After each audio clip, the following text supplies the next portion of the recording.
मेरी दुआ है कि इस महीने की सारी बरकतें खुदा आपकी झोली में डाल दे। आमीन। ये बाबरकत महीना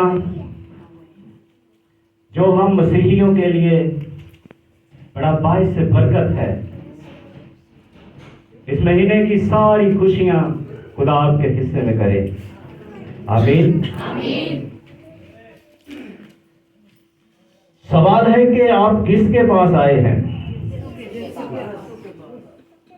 किसके पास? यीशु के पास। इस दुनिया के अंदर कई नबी, पीर, पैगंबर, बलि आए, मगर सब के सब मरकर कब्रों में बंद हो गए। उनमें से किसी ने मरकर जिंदा होने का दावा तो दूर की बात, किसी ने कब्र से एक उंगली भी बाहर नहीं निकाली। जिसके पास आप आए हैं उसने कहा था कि मैं मरकर तीसरे दिन जिंदा हो जाऊंगा, और ठीक वो अपने वादे के मुताबिक मौत को लुकमा बनाकर कब्र की छाती पर पैर रखकर आसमान को चीख कर खुदा बाप के सामने हाथ जा बैठा है, और उसका वादा है कि मैं लौट कर आऊंगा और जिंदा और मुर्दा की अदालत करूंगा। उसके अंदर हम जिंदा हैं तो हमारा शुमार है, अगर हम मर गए तो फिर भी हमारा शुमार है। हालेलुया। आज के हमारे मैसेज का अनवान है, क्या हम खुदा को जानते हैं? जिस खुदा की हम बंदगी करते हैं, जिस खुदा के लिए हम देके देते हैं, चंदे देते हैं, दैयकियां निकालते हैं, क्या हम उस खुदा को जानते हैं? अगर हम उस खुदा को जानते हैं तो फिर हम गरीब क्यों हैं? हम परेशान क्यों हैं? हम मारे मारे क्यों फिर रहे हैं? खुदा को तो जिसने जान लिया वो फकीर से बादशाह बन गया, और जिसने खुदा को जान लिया वो अपनी बीमारी से शिफा पा गया, चाहे वो एक दिन का 4 दिन का मुर्दा नाज़र हो या 38 बरस का वो बीमार। आज जानने की जरूरत है कि हम खुदा को जानते हैं और किस लेवल से जानते हैं। खुदा हमारी दैयकियों, हमारे चंदों, हमारे चर्च में आकर 2 घंटे टाइम देने का लालच नहीं करता। हम समझते हैं कि हम 2 घंटे चर्च में देंगे, हफ्ते के महीने के 4 दिन 8 घंटे हम चर्च को देंगे तो हम बरकत पा जाएंगे। नेवर, कभी नहीं हो सकता। चर्च में आने से हमारी बरकत नहीं आ सकती। हमारा ईमान खुदा पर होना चाहिए। जब तक हमारा ईमान खुदा पर नहीं होगा, हमारे ईमान का लेवल नहीं बढ़ेगा, हम ऐसे ही रोते चीखते चलाते बच्चे की तरह सिसकते रहेंगे। ना बीमारियां हमें छोड़ेंगी, ना कर्जे हमें छोड़ेंगे, हम ऐसे ही दर दर की ठोकरें खाते रहेंगे। छोटी सी गवाही के साथ आपके साथ आगे कलाम के साथ आगे बढ़ूंगा। बहुत से लोग जानते हैं कि इसी शहर के अंदर जब मैं दुबई से आया तो चांद गाड़ी चलाता था। ये बात मैंने आज तक किसी को नहीं बताई। वो जिल्लत, वो रुसवाई मैंने देखी।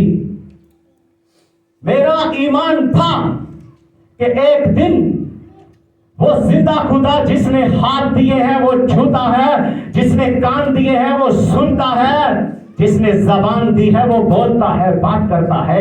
एक दिन वो उठाएगा। ये चांद गाड़ी चलाने वाला शख्स आज खुदा के कलाम के लिए खड़ा क्यों है? ठान लिया था, मान लिया था कि तू जिंदा है और तू सुनता है और बात करता है, और मुझे भी उठाएगा, खड़ा करेगा। एक दिन मैं यहां से एक जान गाड़ी लेकर जा रहा था, तो किसी ने मुझे कहा कि ये रंग की बाल्टियां हैं डिस्टेंपर की, ये लेकर जानी है। मैंने उनको पीछे रख लिया। जो इस काम को जानते हैं, कच्ची बाल्टियां थी काले रंग की, एक बाल्टी टूट गई। वो औरत थी, एक मर्द था, औरत मेरी बर्दाश्त से बाहर हो गई और मैं खुद बर्दाश्त से बाहर हो गया कि खुदा से बात कर रहा था कि तू मुझे जितनी मर्जी जिल्लत दे ले, जितनी मर्जी मुझे तकलीफ में डाल ले, मेरा ईमान तुझ पर है, क्योंकि तू अगर अय्यूब नबी को उठा सकता है, अगर मनस्सी को कैद से रिहाई दिला सकता है, तो मुझे एक दिन खड़ा करेगा। हालेलुया।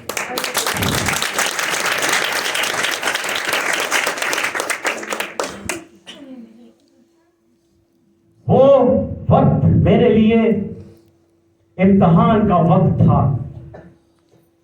वो वक्त इम्तिहान की घड़ी थी। मेरी बहनों, मेरे भाइयों, वो रंग की बाल्टी मैंने अपने हाथों से उठाकर उस बाकट में डाली। उस वक्त जो मेरे दिल की हालत थी, जो आलम था, वो मैं जानता हूं। अगर आपके साथ ऐसा हो तो शायद आप मान जाएं। यही वो रंग की बाल्टियां और जान गाड़ी चलाने वाला आज उस काम को चमका के फिर रहा है जो कभी मैं करता था। आपको शायद पता ना हो, मेरा इलेक्ट्रिकल का काम है। मैं 20 साल से इस शहर में ठेकेदारी कर रहा हूं। मेरा ईमान था कि एक दिन वो उठाएगा, और उस खुदा ने ऐसा उठाया, ऐसी बड़ी पार्टी दी है। एक प्लाजा फतेहगढ़ में मैंने लेंटर डाल दिया है, और एक वक्त मिले तो देख लीजिएगा, मिशन अस्तार रोड पर बहुत बड़ा प्लाजा शुरू हुआ है, उसकी बात हो गई है। और मुझे खबर मिली है कि ये जो पार्टी है, इसने एक बहुत बड़ी फैक्ट्री शुरू की हुई है। हालेलुया।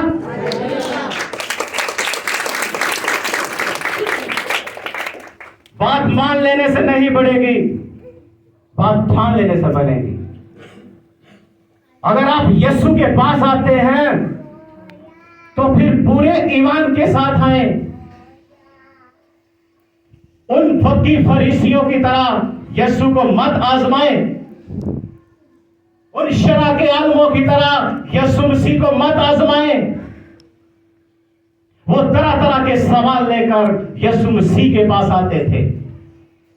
आप भी तरह तरह की बीमारियों को, मुश्किलों को, मुसीबतों को यीशु मसीह के पास लेकर आते हैं। आपको शिफा नहीं मिलती तो और चर्च में जाते हैं, उस चर्च में अब अगर आपको शिफा नहीं मिलती तो किसी और पास्टर के पास जाते हैं। चर्च बदलना छोड़ दे, पास्टर बदलना छोड़ दे।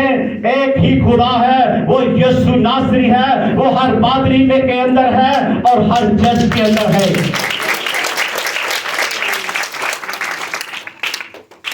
ईमान में मजबूत हो जाए। मैं ईमान में मजबूत हो गया। मेरी बीवी मेरे से लड़ती थी, चले जाओ चले जाओ, घर बन जाएगा, बच्चों की शादियां करनी है, होती है फिक्र औरतों को। मगर मैंने ठान लिया, और आपको याद होगा कि इसी चर्च के अंदर मैंने खड़े होकर कहा था, मैं दुबई तो गया, अमेरिका को भी डांट मारता हूं। और आज अगर मैं दुबई में होता तो पास्टर साहब आपके चर्च में कलाम दे हो रहा होता?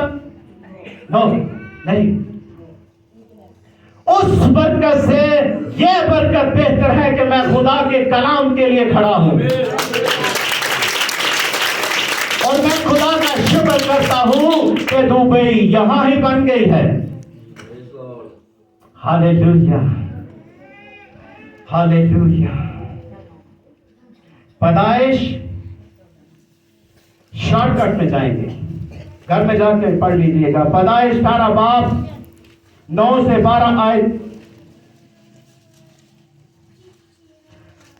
खुदा का फरिश्ता सारा के पास आकर कहता है, अगले साल इसी महीने इसी बहार में तेरे यहां बेटा होगा। हंसती है, कहती है कैसे? ईमान की कमी। कहती है कैसे होगा? लूका 5 बाब 1 आयत निकालिए। लूका 5 बाब 1 आयत। 73 सफा लूका की अंजील, सफा नंबर 73, 5 बाब 1 आयत से 11 आयत तक पढ़ेंगे।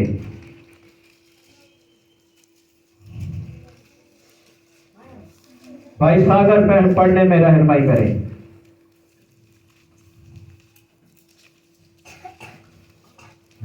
लूका 5 बाब 1 आयत से 11 आयत।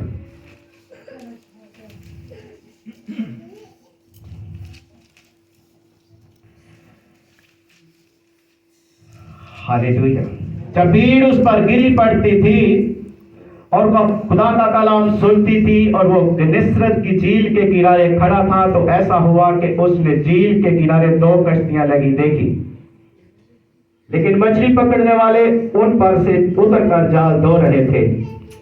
और उसने उन कश्तियों में से एक पर चढ़कर, जो शमौन की थी, उससे दरख्वास्त की कि किनारे से हटा ले चल। और वो बैठकर लोगों को कश्ती पर से तालीम देने लगा। जब कलाम कर चुका तो शमौन से कहा, गहरे में ले चल और तुम शिकार के लिए अपना जाल डालो। शमौन ने जवाब में कहा, ऐ उस्ताद, हमने रात भर मेहनत की और कुछ आज ना आया। मैं तेरे कहने से जाल डालता हूं। ये किया और वो मछलियों का बड़ा जाल घेर लाए और उनके जाल फटने लगे। और उन्होंने अपने शरीकों को जो दूसरी कश्ती पर थे इशारा किया कि आओ हमारी मदद करो। बस उन्होंने आकर दोनों कश्तियां जहां तक भर दी कि डूबने लगी। शमौन पतरस ये देखकर यीशु के कदमों में गिरा और कहा, ऐ खुदावन, मेरे पास से चला जा, क्योंकि मैं गुनहगार आदमी हूं। क्योंकि मछलियों के इस शिकार से जो उन्होंने किया, वो और उसके सब साथी हैरान हुए। और वैसे ही जब्बैदी के बेटे याकूब और यूहन्ना भी, जो शमौन के शरीक थे, हैरान हुए। यीशु ने शमौन से कहा, खौफ ना कर, अब तू आदमियों का शिकार किया करेगा। वो कश्तियों को किनारे पर लेकर ले आए और सब कुछ छोड़ छाड़ कर यीशु मसीह के पीछे हो दिए। खुदावंद के जिंदा कलाम के पढ़े सुने समझे पर खुदा की बरकत हो। ये शख्स भी हमारी तरह मेहनत फरमान करते हैं। आज हम भी अपनी नौकरी का, अपने ओहदे का, अपनी कुर्सी का, अपनी ताकत का मान करते हैं। हमारी नौकरी, हमारा ओहदा, हमारी ताकत हमें खुदा की बरकत नहीं दे सकती। खुदा की कुदरत से हम कभी भी भर नहीं सकते। अगर हम खुदा पर ईमान रखेंगे तो हमारी बरकत है। ये यीशु मसीह से कहता है, हमने सारी रात मेहनत की, सारी रात हमने जाल डाला, बड़ी मेहनत की, मगर हमने एक मछली भी नहीं पकड़ी। जब इसने यीशु मसीह के कहने पर जाल डाला तो इसका जाल इस कदर भर गया कि जाल फटने लगा। कश्ती मछलियों से भर गई और खुदा की कुदरत को देखकर उसके कदमों में गिर गया। कहता है, मेरे पास से चला जा, मैं तेरी कुदरत को देख नहीं सकता, तेरी कुदरत के मंजर को मैं नहीं देख सकता। मगर खुदा ने कहा खौफ ना कर, बेदिल ना हो, आज के बाद तू आदमियों का शिकार किया करेगा। यही वो शख्स हैं जिन्होंने बीमारों पर हाथ रखा तो बीमार शिफा पा गए, जिन्होंने मुर्दों को जिंदा किया, जिन्होंने बेशुमार अंधों को आंखें दी, ये वही शख्स हैं।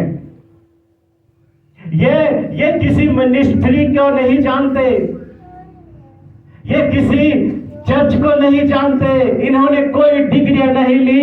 यीशु मसीह ने कहा कि आज के बाद तुम आदमियों का शिकार करोगे, तो उन्होंने अपना सब कुछ छोड़ छाड़ कर खुदा का पीछा किया, यीशु मसीह के पीछे चल दिए। और अब कलाम के कारी हैं, आप कलाम को बहुत नॉलेज रखते हुए भी बहुत पीछे हैं। बात यह है कि कलाम को जानने से हमारी बरकत नहीं बढ़ेगी, कलाम पर ईमान लाने से बरकत बढ़ेगी। ईमान में मजबूत हो जाइए। ये फकीर फरीसी यीशु की आजमाइश करते रहे, बहुत दफा इन्होंने यीशु को आजमाया।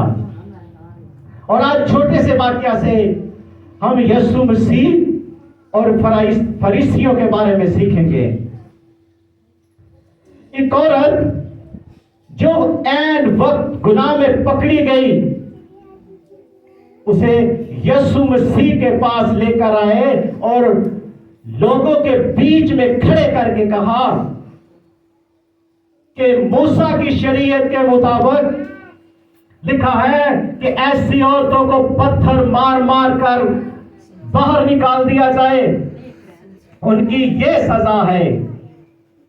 अब हम तुझसे पूछने आए हैं कि तू इसके बारे में क्या कहता है।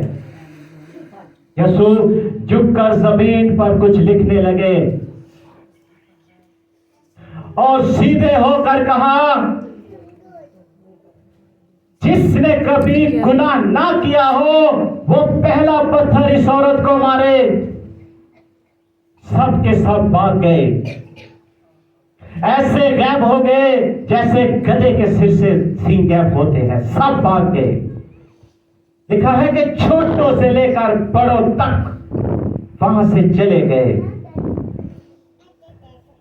और यीशु ने उस औरत से कहा, ऐ बेटी, कहां गए ये तुझ पर इल्जाम लगाने वाले शराके आलम फकीर फरीसी, मूसा की शरीयत पर चलने वाले कहां गए? उसने कहा, सब भाग गए। क्या किसी ने तुझ पर कोई पत्थर या कोई इल्जाम नहीं लगाया? जवाब मिला, नहीं। यीशु मसीह ने कहा, जा बेटी, मैं भी तुझ पर कोई इल्जाम नहीं लगाता, फिर गुनाह ना करना। यीशु ने माफ कर दिया, कोई इल्जाम नहीं लगाया। हम इल्जाम तराशी करते हैं, किसी की कोई बात हमारे कानों तक लग जाए सही, हम मसीह हैं, यीशु को जानते हैं। किसी की बात हमारे कान तक लग जाए सही, जब तक हम 2-4 लोगों को बता ना दें, हमारे पेट में दर्द होता रहता है। यीशु मसीह को हम जानते हुए भी नहीं जानते। जरूरी है कि हम यीशु मसीह को जाने। छोटी बच्ची अपने घर के आंगन में नाच रही थी, और वो जिस फिल्मी गीत पर नाच रही थी, वो गीत था मेरा लाल दुपट्टा मलमल का। किसी ने उससे पूछा कि बेटा, तू बहुत अच्छा नाचती है, मगर तेरे पास तो तेरा लाल दुपट्टा है ही नहीं। वो घबरा गई, शर्मा गई और अपने कमरे में चली गई। सेम ऐसे ही हैं हम। हम यीशु मसीह के नारे लगाते हैं, दावे करते हैं यीशु मसीह हमारा बाप है, यीशु मसीह हमारा बाप है, हम यीशु मसीह के बेटे हैं। किसी मुसलमान भाई ने किसी शख्स को यह कहा हो तो वो देखो यीशु का बेटा जा रहा है, कभी कलाम के अंदर नहीं है, कमी हमारे अंदर है। और वो सबसे बड़ी कमी ईमान की है, हमारा ईमान नहीं है। हमारे पास्टर बूढ़े हो गए हैं आपको तालीम देते कलाम की। किसी पास्टर ने कभी मैथ की तालीम नहीं दी, केमिस्ट्री, बायोलॉजी, साइंस, मुकला की बहुत सी ऐसी किताबें हैं, बहुत से ऐसे कोर्स हैं, किसी ने ऐसी किसी किताब के अंदर से तालीम नहीं दी। जिसने भी तालीम दी है, जिसने भी सबक दिया है, इस कलाम के अंदर से दिया है। और दुनिया की कोई किताब आप पढ़कर देख लें, किसी किताब के अंदर जिंदगी नहीं, इस किताब के अंदर जिंदगी है। यीशु मसीह कहता है कि जिसने मुझको देखा उसने बाप को देखा, कोई मेरे वसीला के बगैर बाप तक नहीं पहुंच सकता। उसने कहा गुनाह की मजदूरी मौत है, राह, हक और जिंदगी मैं हूं। उसने कहा तुम्हारे सर के बाल भी गिने हुए हैं, तुम्हारी सूरत मैंने अपनी हथेली पर खोद रखी है। उसने कहा मांगो तो दिया जाएगा, ढूंढोगे तो पाओगे, दरवाजा खटखटाओ तो तुम्हारे वास्ते खोला जाएगा। ये सब सबक किसी दुनिया की किताब में नहीं मिलता। अगर यीशु मसीह को इस कलाम के अंदर से निकाल दिया जाए तो यह कलाम मुकम्मल नहीं होता। सबने ज्ञान दिया, सबने सबक दिया, मगर यीशु मसीह ने जान दी है।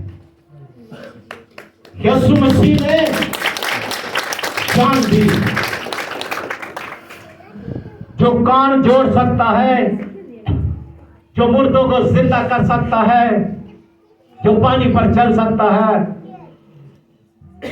वो अपने दुश्मनों को फूंक मारता तो उड़ जाते।